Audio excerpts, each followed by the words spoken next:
What's good, YouTube? ShawnReactz. We got things you cannot look tough doing.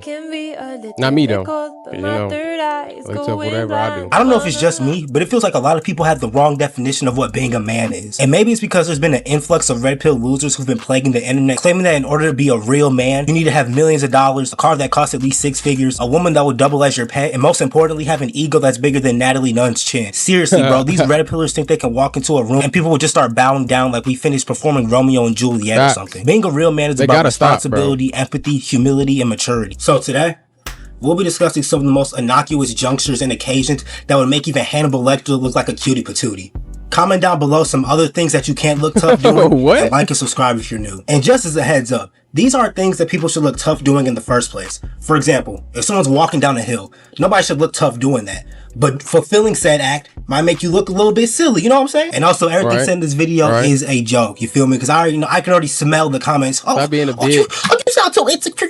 Take it as a joke, just shut up and enjoy the video. So since I already brought it up, we might as well start with walking down a hill. I don't give a damn how strong your quads, calves, or toe joints are. Hell, I don't care if you got iron glutes like Patrick Star in this motherfucker. Walking down a hill will automatically turn your entire lower half into jelly. No matter how promptly or sluggishly I walk down that motherfucker, I always end up looking more childish in a kindergarten classroom, bro. My ACLs are literally fighting for their lives. Not to mention the fact that my arms start swinging out of control, so I just end up looking like one of those fucking inflatable tube men at the car dealerships. That hill turns into a Victoria's Secret runway real quick. At this point, I'm gonna start rolling down hills like Cannonball or something. The only person that I can remember that made drinking out of a straw look badass is Samuel L. Jackson in Pulp Fiction. But the average Joe makes drinking out of a straw look like the most formidable display of all time, bro. Somebody could be telling me the most badass story about how he went on a merciless killing spree after mobsters killed his dog that his now deceased wife had given him, but the moment his lips couple with that straw, all aura is lost. It is physically impossible to look cool while your lips are perched like a fucking bird. And don't even get me started on niggas that order Starbucks. Motherfuckers be looking like Anthony Mackie while sipping on an iced strawberry Siggy with extra cream, extra caramel, and 2 shots of a Toyota Camry. But the only thing that might look inferior to drinking out of a straw is when niggas miss the straw completely and end up looking like a 40-year-old man trying to send a thirst trap. Seriously, bro, I'll have the straw in the perfect trajectory, right in my sights. And then all of a sudden that motherfucker wanna start doing the Cupid shuffle, and now I gotta cosplay as Venom in order to dissipate my drink. Speaking of which, it feels like the only time I drink out of straws is when I go out to eat. And when that happens, I usually find myself wedged between my family or friends in a fucking booth. Now that's bad enough, but getting up and leaving from the booth is an entire different conundrum. That dumbass bounce slide shuffle is one of the most demeaning things ever. And then 95% of booths got that fugazi ass leather made from horse ass cheeks in it. So I end up getting super glued to the seats anyway and taking me even longer to get out of the booth. I'm in that booth longer than a dedicated rapper. And God forbid somebody on the inside or at the end of the booth has to go to the bathroom or something, because now multiple people gotta get up. Another thing you can't look tough doing is using your legs as a table. You know, the infamous cookout legs. Now in terms of effectiveness, the cookout legs get a 12 out of 10. I've never seen anybody's food or plate fall when utilizing this method. But aesthetically, this shit gotta be a negative too, bro. I'm sitting with my cousin trying to eat a hamburger and some burnt ass hot dogs that look like somebody amputated. That's what I'm saying.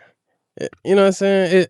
Come on, Unc just barbecue, hella. Mama in the kitchen cooking up the macaroni and cheese and shit. Sisters helping out and everything. You know what I'm saying? You get you a little plate, you sit down like that. Oh, nobody ain't gonna judge you. I promise you that. Like, you can't. Darth Vader's fingers while being the most. You already know the old people that took all the chairs.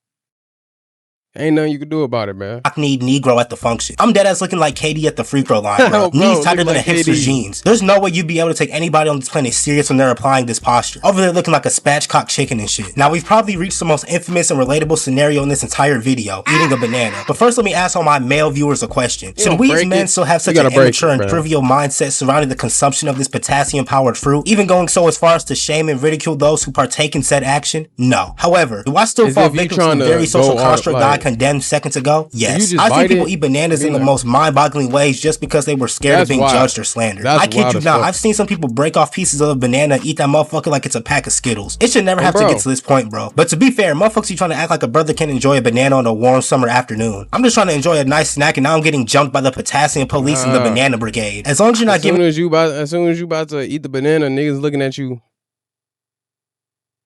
You feel me? The banana, the Tiana Trump titillation, there really shouldn't be a problem. But there's always that one friend that has to make it weird for everybody else in the room. As for me, I just throw that motherfucker between 2 slices of bread. Can't get caught lacking out here, bro. Now, I'm pretty sure we've all been walking into an establishment, whether that be a gas station, a gym, an abortion clinic, and you see someone who's about to make it to the entrance before you. But here's the kicker. There's just enough distance in between the two of you that you gotta do that goofy ass jog to the door as they hold it open. But some of y'all be doing too much. Like, there's been times where I'm dead ass an entire football field away from the door, and this prehistoric ass man wants to hold the door for me, staring at me hard as hell, talking about, allow me. Motherfucker, how about you allow them fiber vitamins to digest first, you senile slob? Got me moving like Zion Williamson trying to get to this fucking door. Like, my nigga, you are not this considerate nor supportive. Just go ahead and let the door close. Sometimes I think people do this on purpose just to see others try and hustle to the door. Now, I don't know how tall y'all are, and I'm about average height, you know, like 5'10", 5'11", 6 foot if the right woman asks. But any hoosies, most of the time if I'm sitting down anywhere, my feet are planted into the ground like I'm an oak tree or something. But on those few rare and infrequent occasions where my feet are dangling like the sneakers in Like Mike, I feel very frivolous. How is someone supposed to take me serious when I'm sitting on the edge of a bed looking like a damn Chucky doll, bro? Legs dangling without a care in the world. Especially when I'm sitting on one of those tall ass stools. Like, in order for my feet to touch the ground, I damn near gotta start melting out of my seat. There's no reason for me as a grown ass man to ever be in this vexatious circumstance. Feet swinging harder than 88 Mike Tyson. Trying to put a fitted sheet on a bed is like trying to get Asmongold to take a shower. It's a tale as old as time. I'm over here sweating like James Brown trying to put this motherfucker on, bro. The moment I put the last corner on, the other 3 want to pop off like some janky fireworks. In my humble opinion, this is at least a 3-person job. The question shouldn't be how many people does it take to screw in a light bulb. It should be how many people does it take to put a fitted sheet on a bed. I'm in this bitch looking like a flying squirrel, you know what I'm saying? Straight spread eagle. Pause. I just end up looking completely childish, bro. Especially when your bed is in the corner of your room, because now the task becomes even more strenuous. But as if that wasn't disheartening enough, the moment I finally sit down on the bed, it turns into a motherfucking mousetrap and all 4 corners want to jump my ass like a gang initiation or something. Not gonna lie, bro, putting on chapstick has to single-handedly be one of the most feminine things I have to deal with. Now, I personally use the stick to apply my chapstick, but y'all niggas that use Vaseline or like Carmex and spread that shit across them brittle ass lips are a different breed. I couldn't imagine using my fingers to spread fucking ectoplasm across my lips. But then I've also seen people use the toddler crayon technique and full on use the gorilla grip. I'm talking about firmly grasp it and just drag the chapstick across their face like a Neanderthal. Bottom line is, there's no manly way to apply chapstick, so just do what's best for you. But after days of intense and thorough research, the manliest way that I have found to put on chapstick is to first simply apply the substance to your homie's lips and just... Am I the only person who always feels awkward and unrefined whenever I'm pushing a shopping cart? I don't know if it's because I have long arms or something, but I often feel vexatious. So how do I compensate for said matter? By leaning over and pushing the cart like I'm a decrepit old man. I'm in aisle 5 looking like the damn hunchback of Notre Dame, and in return I end up looking like an absolute zest fest in the middle of the store. But if I'm really shopping for more than 20 minutes, you gonna lay down like that, bro, on the cart, bro. Sitting there pondering and contemplating about what I'm gonna buy, you can almost guarantee that I'm busting this move out. Or if I'm waiting in line at the checkout, I'm gonna immediately slump over like a dehydrated plant, bro. Like, just look at this dude. You know he's exclusively looking for the gluten-free, low-carb, sugar-free, soy-free, fat-free, organic pita chips or something. The least daunting spectacle of all time, bro. Now, I know for a fact that a lot of y'all have experienced this one firsthand. Sometimes when I'm putting on a do-rag, that shit be looking a little sassy, bro. I'm not gonna lie to y'all. Like, sometimes I be feeling like I got a 30-inch bust down on top of my head. I caught myself the other day swinging my do-rag like a Puerto Rican model or something. I genuinely had to sit there and question myself in all my actions for a couple minutes. It's like you don't even notice you're doing this shit until someone points it out. I feel like this also applies to people with long hair that covers their entire face like Samara Morgan. Some of y'all niggas be looking like y'all applying to be in a fucking Pantene commercial or something. This L'Oreal Paris ass gesture, bro. But shout out to all the gentlemen with long hair. Another thing you can't look solemn doing is blowing on your food. I know some of you niggas are too big and bad to blow on your food and just have to use the method, but I prefer to have fully functional and operational technique. People see what you doing. Unless you got just freaky ass friends. Ooh, what you blowing?